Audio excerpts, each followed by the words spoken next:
Hello everyone, मैं राहुल बुलानी आप लोगों के लिए लाया हूं डीआई सीरीज। इस डीआई सीरीज में हम आपको कंप्लीटली डेटा इंटरप्रिटेशन सेक्शन से अवगत कराने जा रहे हैं। डीआई सेक्शन में कितने टाइप्स ऑफ क्वेश्चंस पूछे जा सकते हैं, ये सेक्शन अलग अलग एप्टीट्यूड एग्जाम्स, कॉम्पिटिटिव एग्जाम्स में क्यों इसे इंक्लूड किया गया है, हम ये सब इस वीडियो में जानने वाले हैं। आइए आगे बढ़ते हैं और डीआई सेक्शन पर महारत हासिल करते हैं। सबसे पहले मैं आप लोगों को बताना चाहूंगा what is data interpretation. Students, data interpretation section जो है, इसमें आपको डेटा दिया जाता है in the form of various graphs, graphical form या टेबुलर फॉर्म में आपको डेटा आपके सामने परोसा जाता है। इस डेटा के या इस रिपोर्ट्स को आपको एनालाइज करना होता है और आपको डेटा को समझना होता है, आपको एक निष्कर्ष पे आना होता है, इंटरप्रिटेशन करना होता है और आपको दिए गए प्रश्नों के जवाब देने होते हैं। So data interpretation is nothing but analysis of given collection of data and reports, and you are supposed to come to a conclusion. You are supposed to come to a decision. Okay, so data interpretation section को हम और नजदीकी से जानेंगे by discussing on various types of data representation. अब data हमारे सामने किन प्रकार से परोसा जाएगा, हम उसके टाइप्स को पहले समझेंगे, जिसे मैं कहता हूं डेटा रिप्रेजेंटेशन। आइए आगे बढ़ते हैं और समझते हैं कितने टाइप के डेटा रिप्रेजेंटेशन हमारे सामने आएंगे। सबसे पहले आपने इस प्रकार के टेबुलर डीआई यानी टेबल चार्ट्स आपने देखे होंगे। ये टेबल चार्ट्स में आपको कुछ इंफॉर्मेशन दी गई है जो आपको समझनी होती है और आपको फिर उसके नीचे दिए गए प्रश्नों के जवाब देने होते हैं। ये टेबुलर डीआई इसे कहलाते हैं। अगला जो टाइप ऑफ रिप्रेजेंटेशन आपके सामने है, that is pie chart. Now what do you mean by pie chart? आपके सामने यहाँ पर जो इंफॉर्मेशन दी गई है वो आपको एक सर्कुलर पैटर्न में दी गई है और यहाँ पर आप देखेंगे ये बिल्कुल एक केक या एक पिज्जा जैसा है जिसके अलग अलग हिस्से, ठीक है, यहाँ पर किए गए हैं अलग अलग डेटा को रिप्रेजेंट करने के लिए। जैसे आप यहाँ देख रहे हैं परसेंटेज में 10%, 20%, ऐसे अलग अलग हिस्से अलग अलग चीजों को दिए गए हैं। और आगे बढ़ते हैं, पहले हम बाकी के डेटा रिप्रेजेंटेशंस देख लेते हैं।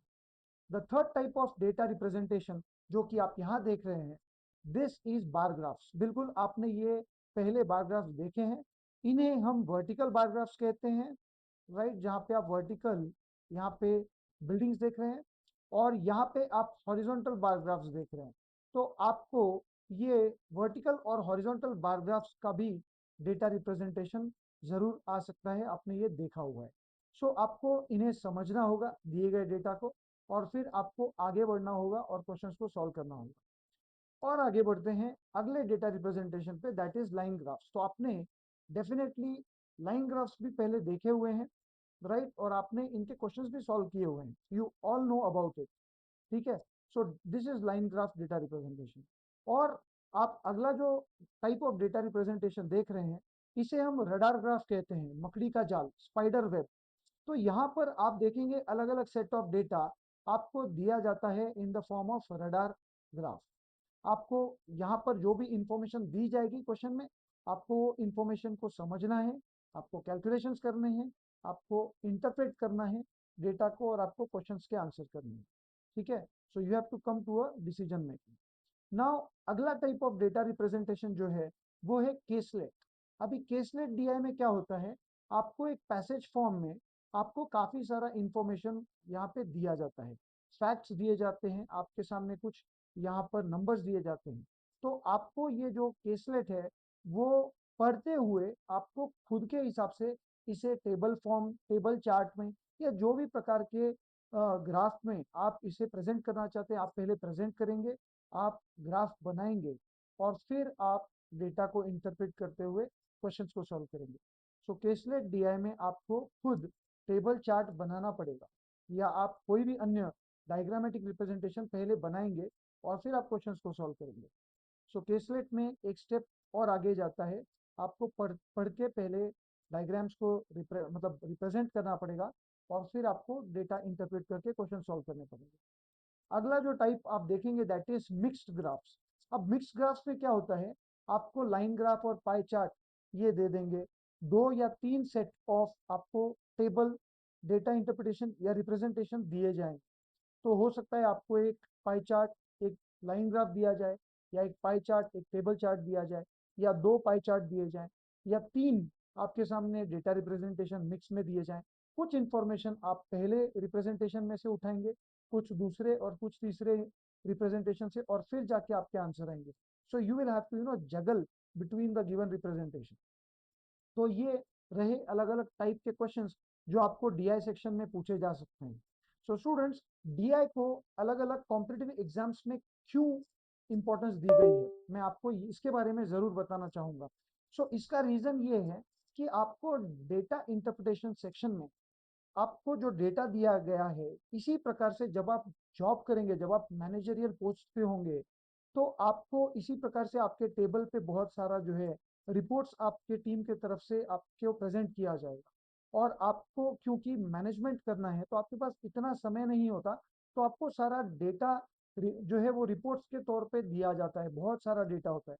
तो आपको तुरंत उसका एक जिस्ट आपको डेटा रिप्रेजेंटेशन के फॉर्म में आपके सामने दिया जाता है, जो ग्राफ को स्टडी करते हुए आप तुरंत उनको जस्ट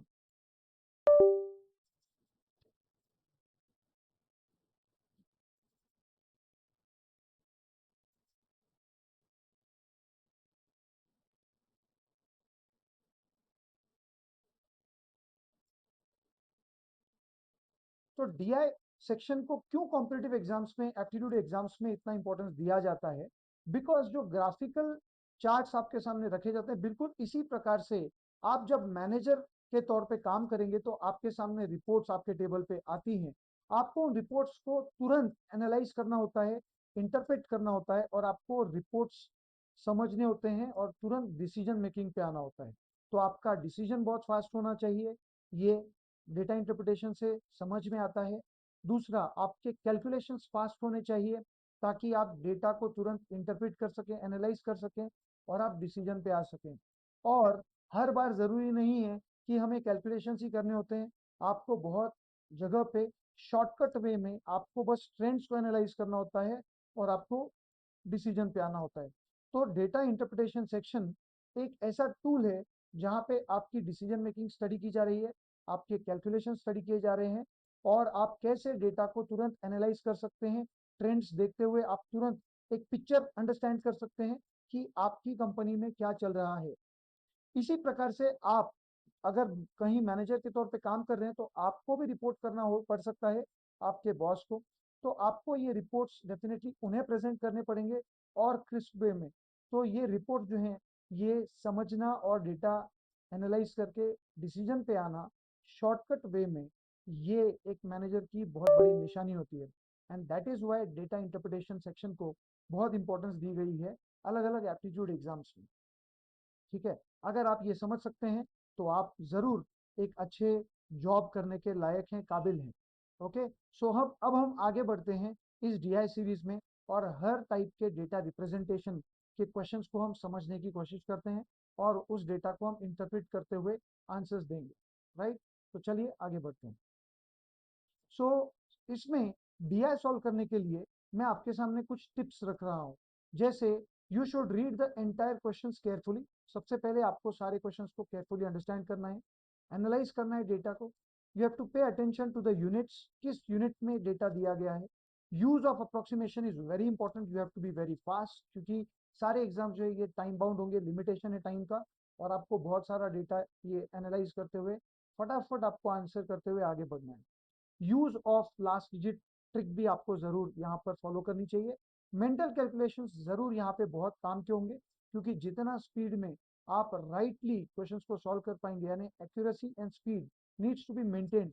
ओके, सो चलिए आगे बढ़ते हैं, और डेटा रिप्रेजेंटेशन ये समझने के लिए कुछ इंपॉर्टेंट फैक्ट्स हम जानते हैं। सबसे पहले कुछ पॉइंट्स हैं जो आपको ध्यान रखने हैं डेटा इंटरप्रिटेशन ये सेक्शन को सॉल्व करने के लिए। आपको एवरेज ये आना जरूरी है, क्योंकि क्वेश्चंस के बीच में आपको एवरेज पूछे जा सकते हैं। So average is nothing but sum of all items upon total number of items. Right, अगला चीज जो आपको बहुत अच्छे से आना चाहिए, that is percentage. So percentage topic completely आपको समझना चाहिए। आप शॉर्ट वे में अगर आप परसेंटेज सॉल्व कर सकते हैं तो डीआई सेक्शन के ऊपर आप जरूर पकड़ बहुत मजबूत रख सकते हैं। तो इसमें percentage increase and percentage decrease ये आप लोग जरूर जानते हैं। Percentage increase that is percentage growth, so that is final value minus initial value upon initial value into 100. Similarly, percentage decrease, that is percentage fall, right? So percentage fall is initial value minus final value upon initial value into 100. मैं इन दोनों formulas को shortcut way में अगर आपको याद कराना चाहूँ तो मैं चाहूंगा आप बस परसेंटेज चेंज ये याद कर लें। परसेंटेज चेंज का एक ही फॉर्मूला है, final value minus initial value upon initial value into 100। इसमें इनिशियल वैल्यू क्या है, बेस वैल्यू, कहां से, और फाइनल वैल्यू कहां तक। तो कहां से कहां तक, F V minus I V upon I V in 200, this is percentage change. अगर ये चीज पॉजिटिव आती है तो हम कहेंगे परसेंटेज इंक्रीज है, अगर ये चीज निगेटिव आती है तो हम कहेंगे परसेंटेज डिक्रीज है। बस यही चीज आपको ध्यान में रखनी है। प्लस दूसरी एक चीज जो आप लोगों को समझ में आनी चाहिए apart from average and percentage, वो है आपके calculations. Your calculation should be really very fast. आप फास्ट कैलकुलेशंस, मेंटल कैलकुलेशंस ये जरूर सीखिए। और इसके अलावा आप लोगों को रेशोस, ये कंसेप्ट भी आपको, रेशोस एंड प्रोपोर्शन ये जो कंसेप्ट है ये भी आप लोगों को आना अनिवार्य है। यानी नंबर्स एंड कैलकुलेशन समझना, एवरेज कंसेप्ट समझना, परसेंटेज पर मजबूत पकड़ रखना, रेशियो एंड प्रोपोर्शन ये हमें अच्छे से आना, ये डेटा इंटरप्रिटेशन का बेस है students. Okay, so now let us proceed towards the types of data representation. सबसे पहले हम डीआई सेक्शन को समझना है तो हमें सबसे पहले अभी इसके टाइप्स को समझना होगा, टाइप्स ऑफ डेटा रिप्रेजेंटेशन। तो पहला टाइप इनमें टैबुलेशन है, that is nothing but tabular DI. Tabular DI में आपको जो डेटा है वो हॉरिजॉन्टल रोज और वर्टिकल कॉलम्स यानी कि टेबल फॉर्मेट में आपके सामने ये डेटा आपको दिया जाएगा। जैसे आपने अभी जस्ट देखा तो ये आप देखेंगे रोज और कॉलम्स में आपके सामने आपको इंफॉर्मेशन ये प्रेजेंट किया जाएगा। ओके, तो आपको फॉलोइंग पॉइंट्स पे ध्यान देना चाहिए।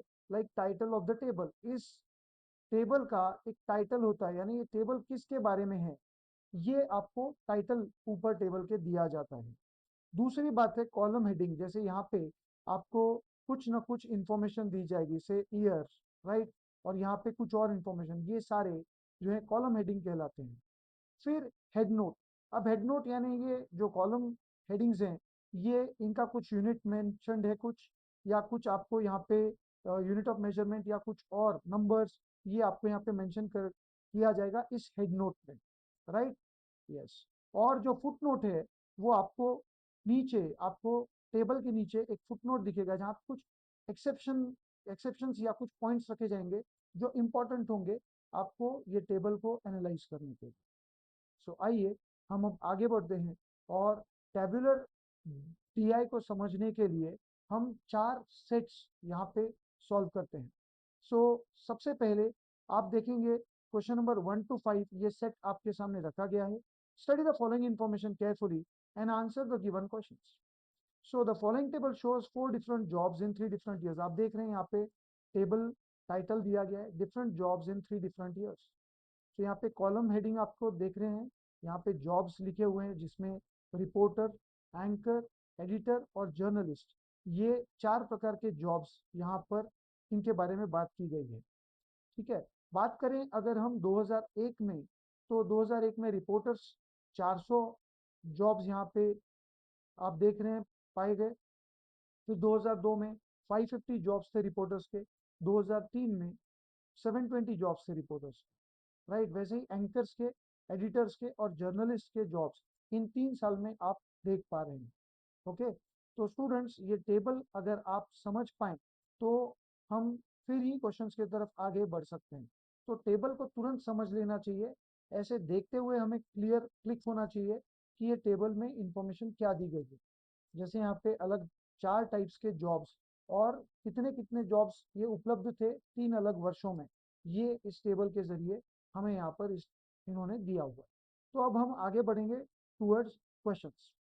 सो यहाँ पे पहला क्वेश्चन है, आप इस DI सीरीज में जब कभी क्वेश्चन देखें तो आप स्क्रीन को पॉज करके पहले आंसर कर सकते हैं, राइट।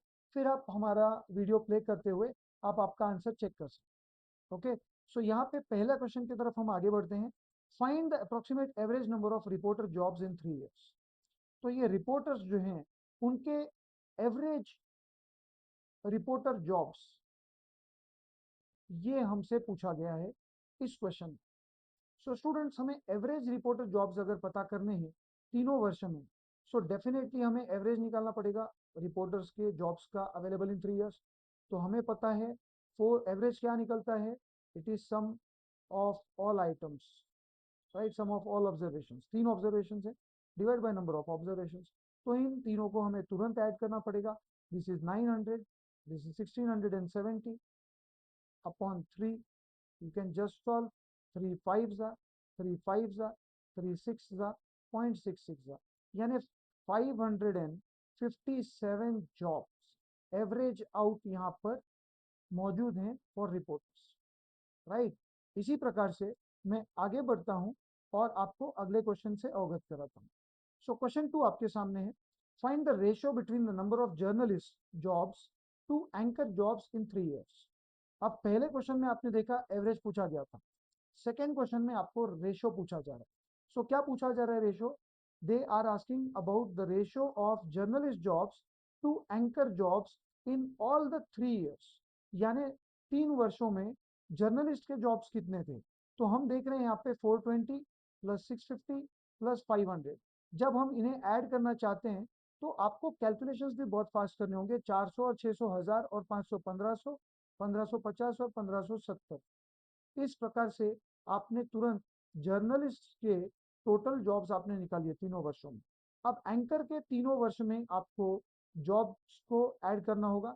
सो 500 400 एंड 600 है, तो आप देखें आपको डायरेक्ट 600 प्लस 400 पहले करना चाहिए, that is 1000 and 500 that is 1500। तो आप यहाँ पे देखेंगे 0 0 कट 157 अपॉन 150, ये हमारा आंसर आ रहा है, राइट। इसी प्रकार से हम अगले क्वेश्चन की तरफ बढ़ते हैं। सो find the difference between jobs in the years 2002 and 2001, यानी 2002 में टोटल जॉब्स और 2001 में जो टोटल जॉब्स हैं उनका डिफरेंस। इस बार ना एवरेज ना रेशियो, इस बार इन्होंने डिफरेंस पूछा। सो हम इसका टोटल निकालते हैं, 600 और 400 हजार, 1000 और 700 1700, 1700 और 500 2200, 2300 2350। हमने तुरंत टोटल लगा दिया। यहाँ भी आप देखेंगे 400 plus 600 that is 1000 plus 500 1500 plus 400 1900 1960। सो आप देख रहे हैं ये 2000 से 40 दूर है और ये 2000 से 350 आगे है। दोनों को जोड़ेंगे आप तो आप देख पा रहे हैं it is 390, right. So 390 is the answer. So ऐसे ही हमें स्पीड से इन क्वेश्चंस को सॉल्व करना होता है और हम बहुत स्पीडी वे में राइटली सॉल्व करते हुए हम DI सेक्शन में आगे बढ़ते, हम कंपटीशन में आगे बढ़ जाते हैं, राइट। सो अगले क्वेश्चन की ओर बढ़ते हैं। So next question, find the number of editor jobs in 2002 which is approximately what percent of total editor jobs in 3 years।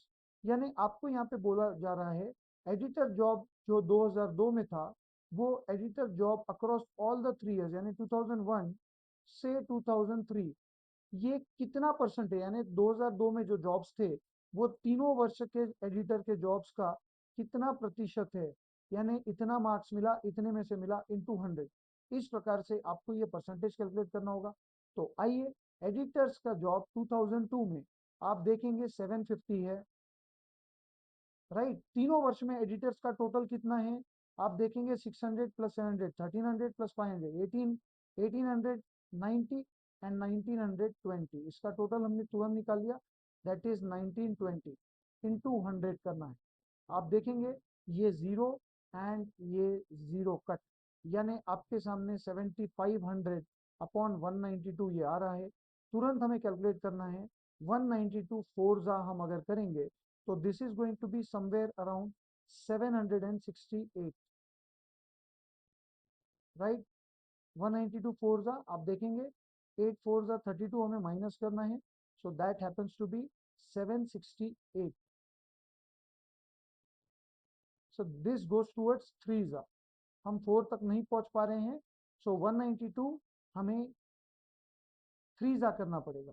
तो 192 3 जा जब हम करेंगे, this is going to be approximately 576. So 24 and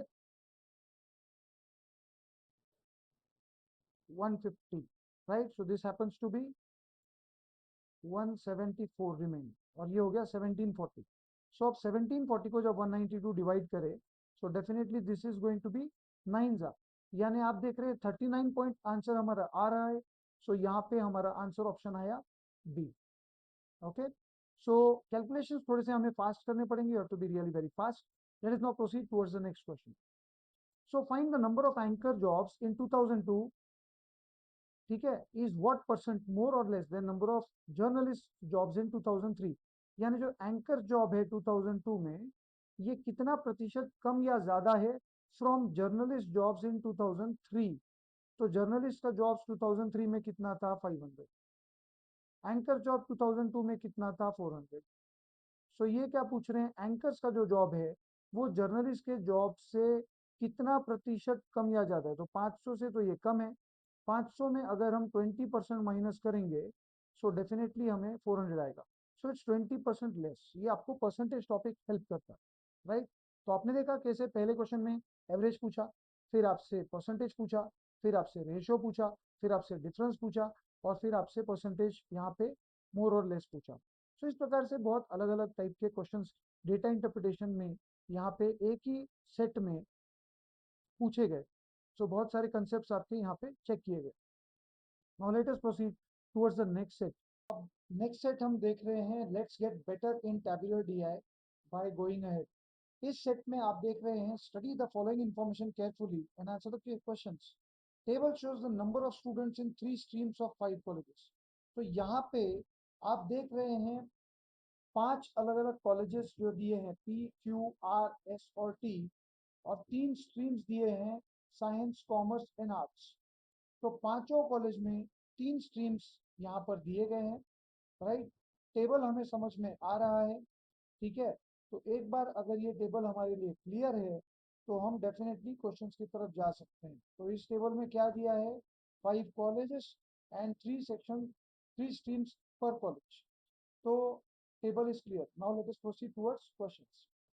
चलिए, so find the average number of students in all the colleges together. Question ये है कि आपको एवरेज पूछा गया सभी कॉलेजेस का, तो उसके लिए मुझे हर कॉलेज का पहले टोटल निकालना पड़ेगा। So we'll have to be really very fast. 60 and 40 100, 190 है पी कॉलेज में, तीनों स्ट्रीम्स मिला के। देन आप देखेंगे यहाँ पे 175 बनता है टोटल। देन थर्ड में आप अगर टोटल लगाएंगे, सो दिस इज 210। आपको बहुत फास्टली कैलकुलेट करना है जैसे मैं कर रहा हूँ। एंड ये हो जाएगा 200, और ये हो जाएगा 60 एंड 80 140 एंड 235। तो ये हो गया पांचों कॉलेज का टोटल। अब ये पूछ रहे हैं एवरेज कितने स्टूडेंट्स हैं पांचों कॉलेज में, तो मुझे इन सभी को यहाँ पर जोड़ना पड़ेगा, right. Plus 210 plus 200 and plus 235 the whole divide by 5। अब मुझे इनका टोटल करना है, मैं पहले हंड्रेड्स ले लूंगा, 200 400 600 800। Now 890 960 970 1000 and 10। So this is 1010 by 5। जब आप इसे सॉल्व करेंगे, this is going to be 202 and that is our answer. So इस प्रकार से you have to be really very fast in calculations. यानी एवरेज ऑफ 5 कॉलेजेस पूछा है स्टूडेंट्स, तो पांचों कॉलेज का टोटल निकालना पड़ेगा, फिर उन टोटल्स को ऐड करके हमें डिवाइड बाय 5 करना पड़ेगा। एवरेज क्या होता है, सबको इक्वल करना, राइट। सो 202 स्टूडेंट्स हैं on an average who are studying in all the 5 colleges each। चलिए आगे बढ़ते हैं towards the next.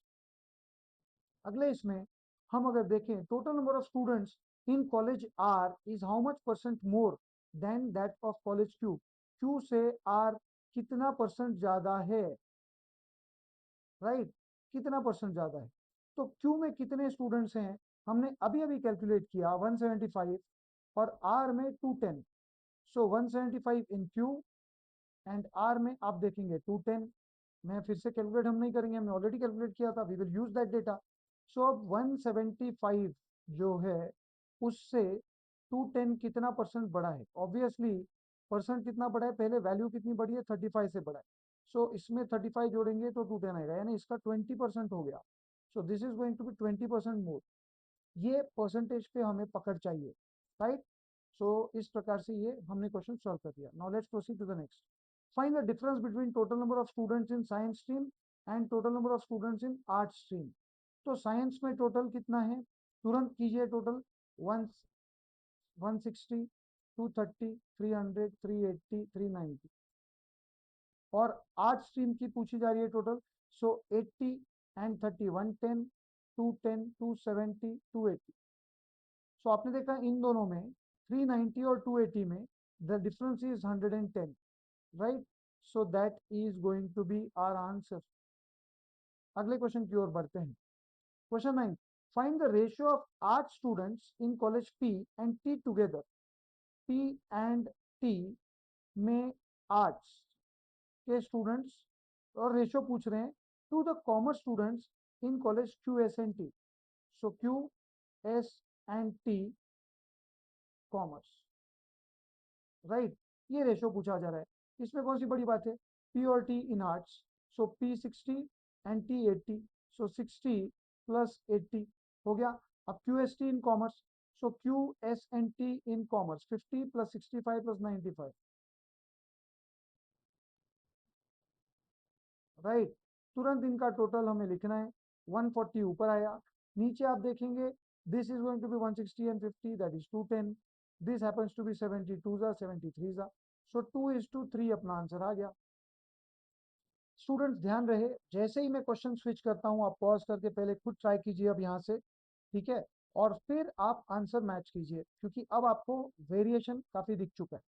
Next, if the number of science students in college A is 3/5 of total number of students in college S, then the number of science students in college R is what percent of number of science students in college A?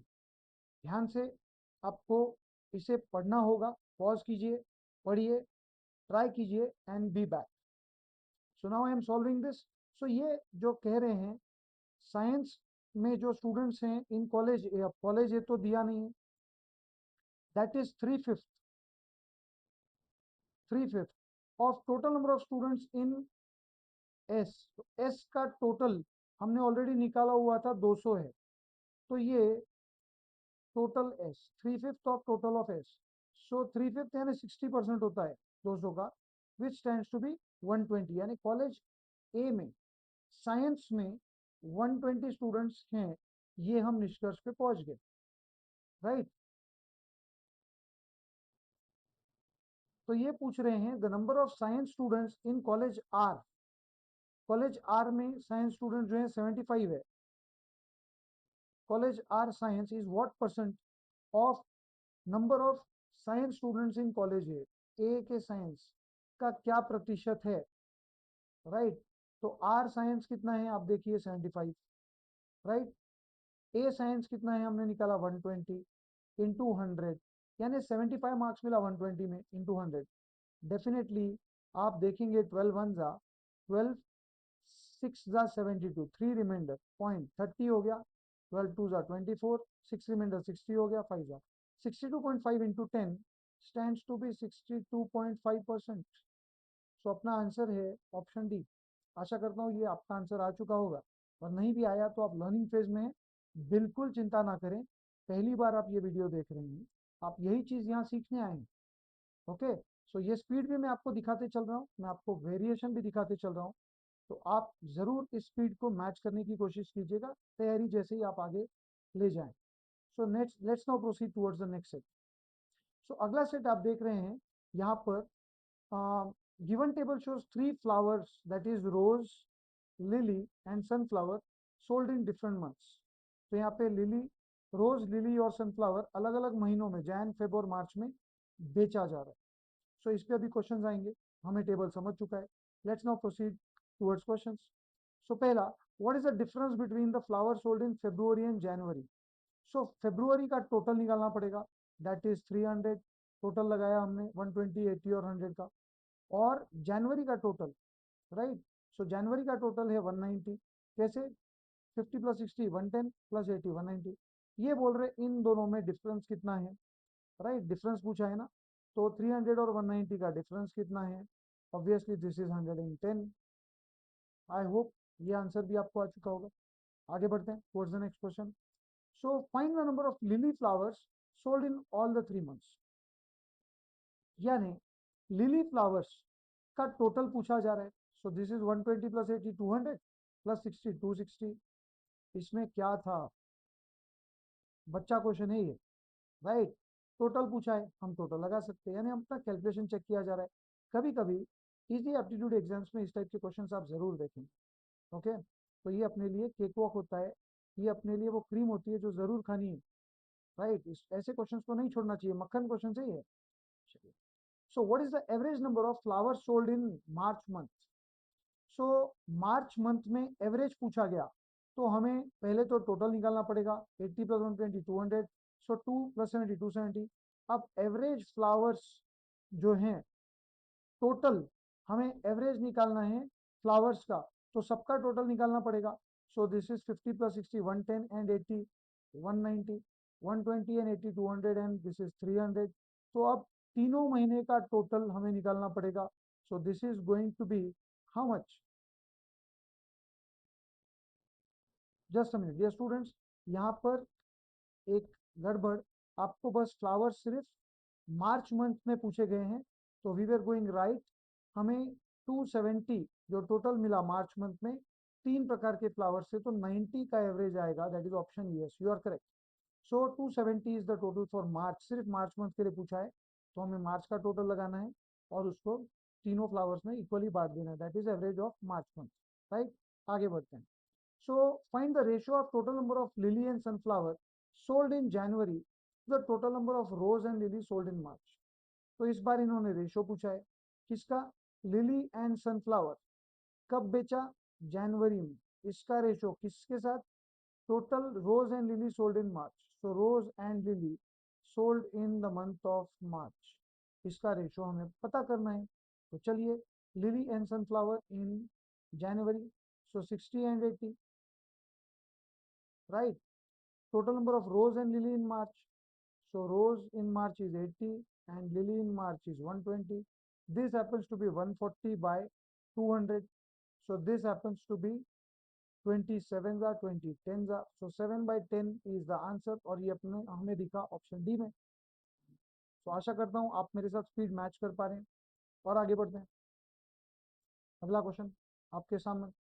So if there is an increase of 10% of sales of flower in April month, okay, so मान के चलिए अप्रैल month तो दिया ही नहीं है, और 10% का growth ये बता रहे हैं इन अप्रैल मंथ, राइट।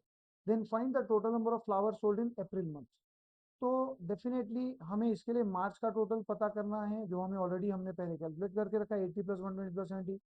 इसमें 10% जो ग्रोथ है, 27 की ग्रोथ हो जाने के बाद ये 297 हो जाएगा, यानी अप्रैल मंथ का टोटल सेल हमारा 297 हो गया। सो इतना स्पीड से हमें आगे बढ़ना होगा। सो आशा करता हूँ आपको ये थर्ड टाइप का सेट भी ये अच्छे से समझा होगा। Late us now proceed even further. आगे बढ़ते हैं towards the next type of question. So 16 to 20, this is the fourth set on table chart. So study the following information. क्या दिया है? Classification of three students, this is three students, classification of three students based on the marks obtained by them in physics and chemistry in examination, ये दिया गया। जैसे अथर्व, पीयूष और मीनल, तीन students का मार्क्स आउट ऑफ 50 है सारे सब्जेक्ट्स का, तो 5 सब्जेक्ट में उनको कितने कितने मार्क्स मिले हैं ये इस टेबल में दिया गया।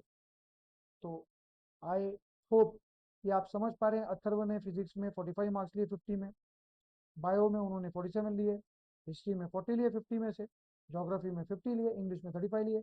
वैसे ही पीयूष और मीनल। अब इस पे क्वेश्चंस आएंगे, तो चलिए आगे बढ़ते हैं और समझते हैं क्वेश्चंस। पहला क्वेश्चन है, what is the average marks obtained bye all the students in English subject? तो हमें इंग्लिश सब्जेक्ट का एवरेज पूछा है। सो इंग्लिश का एवरेज पूछा है तो इंग्लिश का टोटल पता रहना चाहिए। सो 35 70 एंड 41 यानी 111।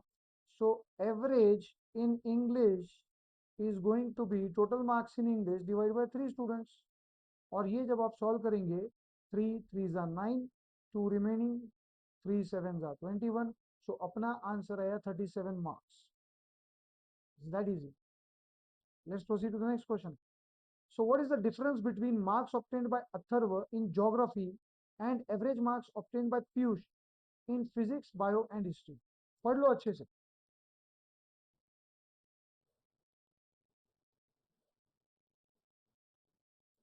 सो अथर्व डिफरेंस पूछा है किसका? अथर्व के मार्क्स का। किसमें? ज्योग्राफी में। और average marks obtained by Piyush. Average of कौन? पीयूष। किसमें? Physics, bio and history. Right. So आइए अब हमें ये कैलकुलेशन करना पड़ेगा। सो अथर्व ने ज्योग्राफी में कितना स्कोर किया? 50। ओके। एवरेज क्या है पीयूष का फिजिक्स, बायो और हिस्ट्री में? सो पीयूष के लिए फिजिक्स 35, बायो 40, हिस्ट्री 45। सो पीयूष फिजिक्स में 35, बायो में 40, हिस्ट्री में 45। इनका एवरेज यानी तीनों को ऐड करके डिवाइड बाय 3 करना होगा। सो 50 में से आप यहाँ देखेंगे is going to be total 120/3 यानी 40। सो 50 माइनस 40 आप करेंगे, आपका आंसर आएगा 10। That is option B. So I hope that आपको यहाँ पे समझ में आ रहा है। डिफरेंस पूछा किसका? अथर्व के ज्योग्राफी के मार्क्स का और एवरेज ऑफ पीयूष। तो हमको अथर्व ज्योग्राफी निकालना है और पीयूष का एवरेज निकालना है, फिर दोनों का माइनस करके आंसर निकालना है। तो ये राह, हमें क्लैरिटी इसकी चाहिए तो हम डीआई बहुत फास्ट सॉल्व कर सकते हैं। आगे बढ़ते हैं। What is the percentage of marks scored by Meenal? So Meenal का परसेंटेज मार्क्स पूछा है। ये तो आप बचपन से करते आ रहे हो। मीनल के 5 सब्जेक्ट का स्कोर दिया है तो एग्जाम में कितना परसेंट आया? सबसे पहले सबको जोड़ो। 35, पहले 30 एंड 30 60 एंड 40 100 140 180। अब चिल्लर चिल्लर ले लो। 185 192 194 195। यानी हम देखेंगे तो मीनल ने 195 टोटल स्कोर किया है। सो 195 ये टोटल मार्क्स आया कितने में से? 5 सब्जेक्ट 50 मार्क ईच यानी 250 मार्क का टोटल एग्जाम था इन 200। This is the score of percentage score of Meenal. चलो फिर इसको कैलकुलेट करते हैं। 25 10 जा, 25 4 जा। Right. This is one way.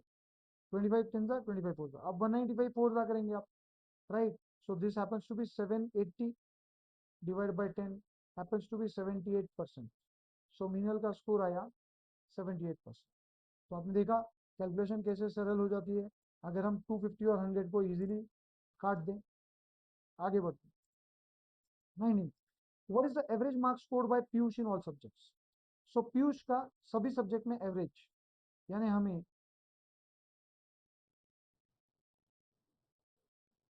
तो हमको सम डिवाइड बाय 5 करना पड़ेगा।